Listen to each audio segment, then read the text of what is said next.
The meeting room was silent when Jake concluded his presentation. The screen displayed the impressive numbers from the last quarter of the Sullivan family's investment firm. At 33, Jake had proven himself more than competent as the chief financial officer of the company founded by his grandfather.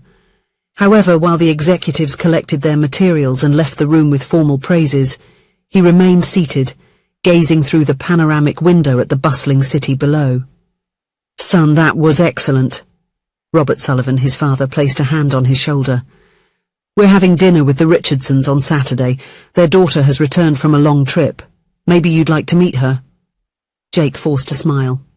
"Dad, don't start." "It's just a dinner, Jake. Elizabeth graduated from a good university and works with art. You have a lot in common. Like the last 10 women you and Mum tried to set me up with." Jake closed the laptop more forcefully than necessary. "I'm sure she's amazing, but I don't need another arranged date." His father sighed, adjusting his impeccable tie.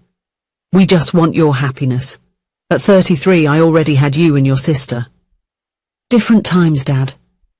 Jake packed his belongings in the leather briefcase. "When I meet the right person, I'll know." "And how are you going to find her locked up in this office?" Robert checked his watch. "Think about dinner. Your mother would be happy." After his father's departure, Jake watched the city through the window. The late afternoon sun illuminated the glass and steel buildings. His life seemed perfectly organized. The penthouse apartment, the luxury cars, the international trips. He had everything money could buy, except something that wasn't for sale. Someone who loved him for who he was, not for the Sullivan name or the bank account. His phone vibrated with a message from Thomas, his best friend since college. "Don't forget the meeting at 7 p.m. Julie is perfect for you. Restaurant Le Ciel. Don't be late." Jake rolled his eyes. Another blind date. Thomas was one of the few friends he had kept from his college days. He probably meant well, but Jake was tired of the same script. Women dazzled by his status, superficial conversations about trips to exclusive destinations, and the inevitable moment they realized the worth of his family. Reluctantly, he grabbed his car keys from his pocket and headed to the elevator. Maybe this time would be different. The underground parking lot was partially empty when Jake got into his car. He checked the time, 6 p.m. He would have time to get to the restaurant, even with the traffic. Distracted, he typed the address into the GPS while maneuvering towards the exit. That's when he heard it. The sound of a horn and a dull thud against the side of his car. He braked abruptly, feeling his heart race. He hurried out of the vehicle to find a young woman fallen next to an overturned motorcycle. Beside her, a smashed cardboard box revealed what seemed to have been an elaborate fruit tart now scattered across the asphalt. "Oh my God, are you okay?" Jake rushed to help her.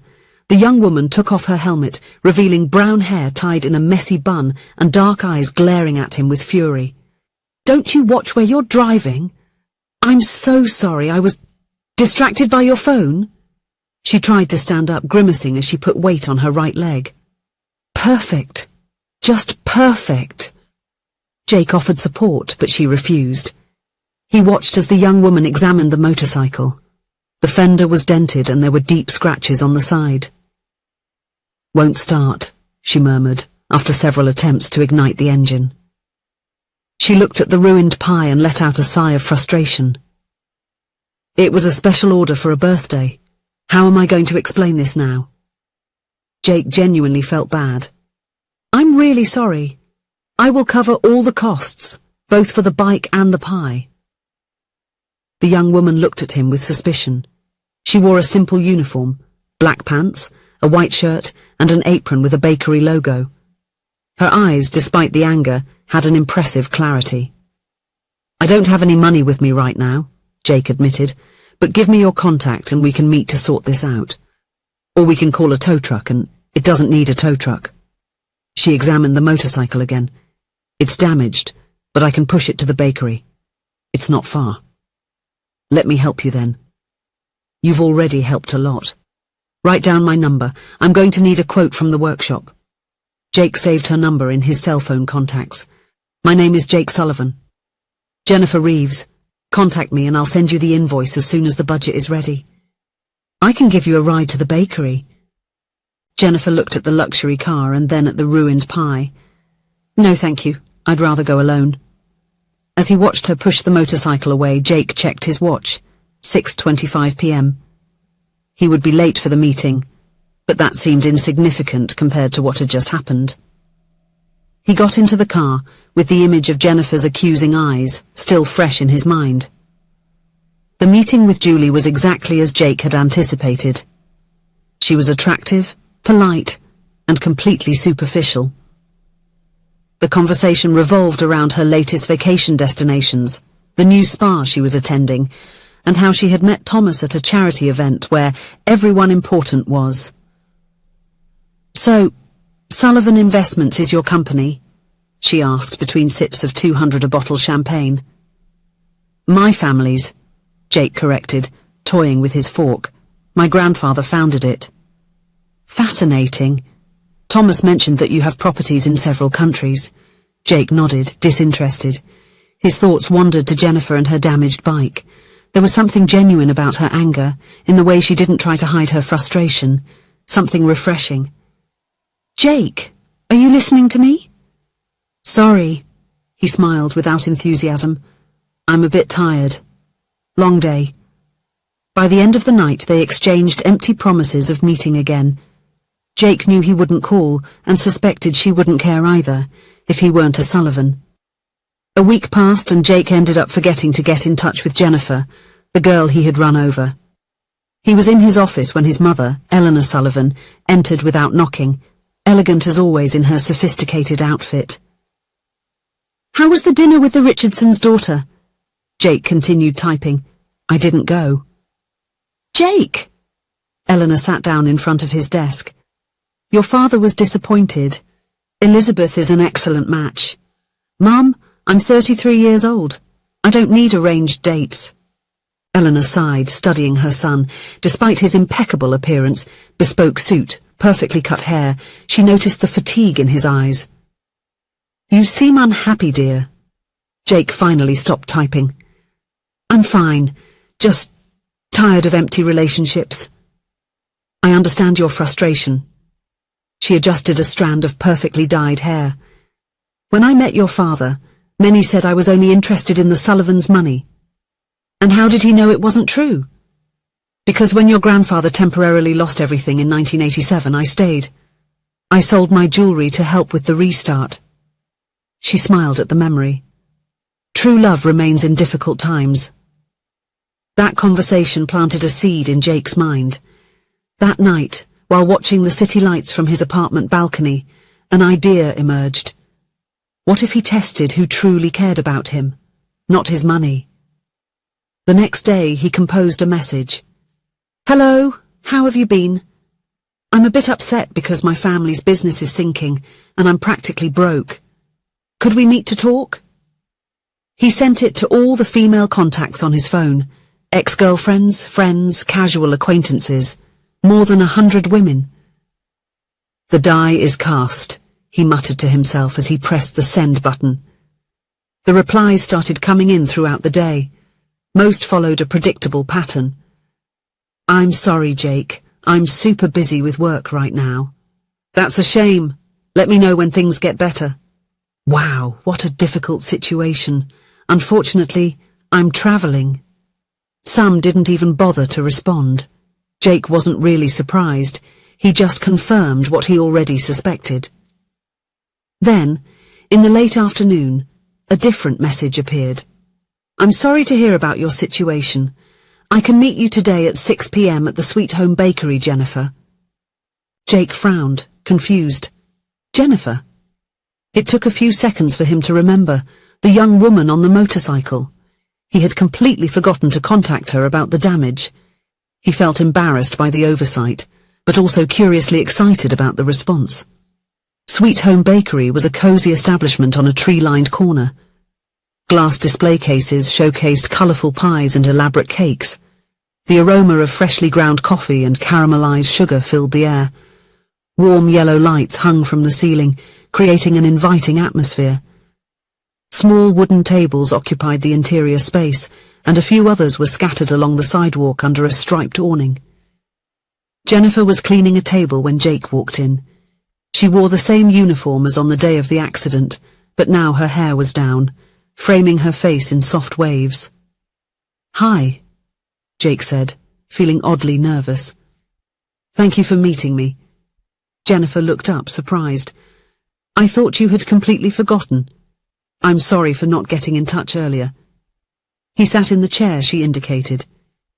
"It was irresponsible of me." Jennifer nodded, studying him. "So, your business is sinking?" Jake felt a knot in his stomach.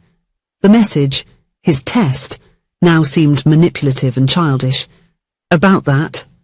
Look, if you can't afford to pay for the motorcycle repair right now, we can find a solution." Jennifer sat in front of him.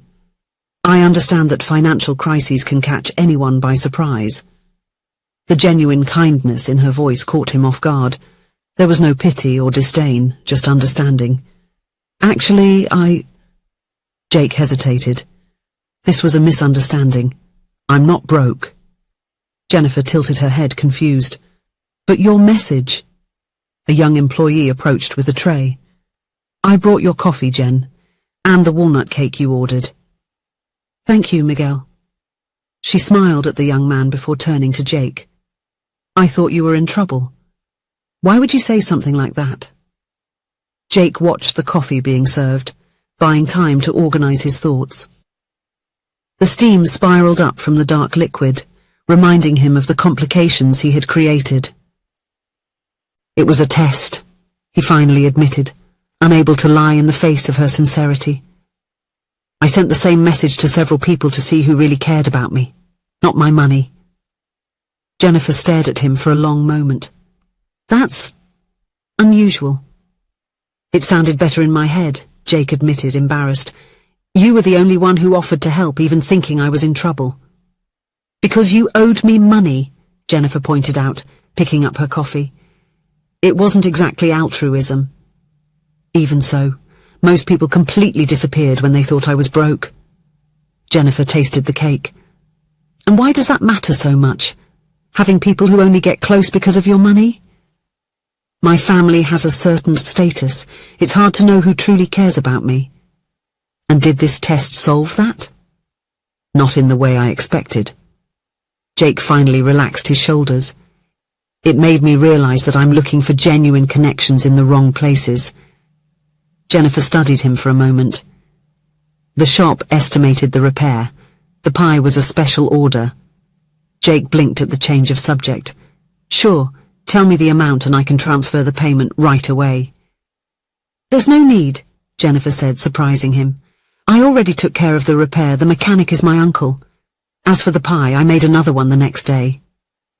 "But I insist on paying. It was my fault." Jennifer shrugged. "Consider it settled." "You seemed genuinely sorry." Jake watched her with growing curiosity. There was something refreshing about her openness, her lack of pretense. "At least let me pay for the coffee and cake." "It's on the house." She smiled slightly. "Technically, I am the house. I opened this place with my mother 6 months ago. It's a charming place." Jake looked around, noting the cozy details and the diverse clientele. "How has the experience been?" Jennifer's face lit up. "Challenging. We've had other businesses before, but none really took off. This time it feels different. People are coming back, bringing friends." The conversation flowed naturally from there. Jennifer talked about her childhood constantly moving due to her father's failed enterprises, who had passed away 5 years earlier. She spoke about her dream of creating a space where people could feel at home, even if just for a few moments. Jake shared his own insecurities, the weight of family expectations, the loneliness despite constant company. The sun set as they talked, and the bakery's lights created an even more intimate atmosphere. "I need to close the register," Jennifer finally said, noticing they were the last ones in the establishment. "Of course I don't want to intrude." "You're not intruding." She hesitated briefly.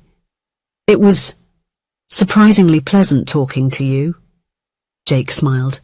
Can we do it again, without excuses of accidents or bankruptcies? Jennifer seemed to consider for a moment. Maybe. I'm here every day except Mondays.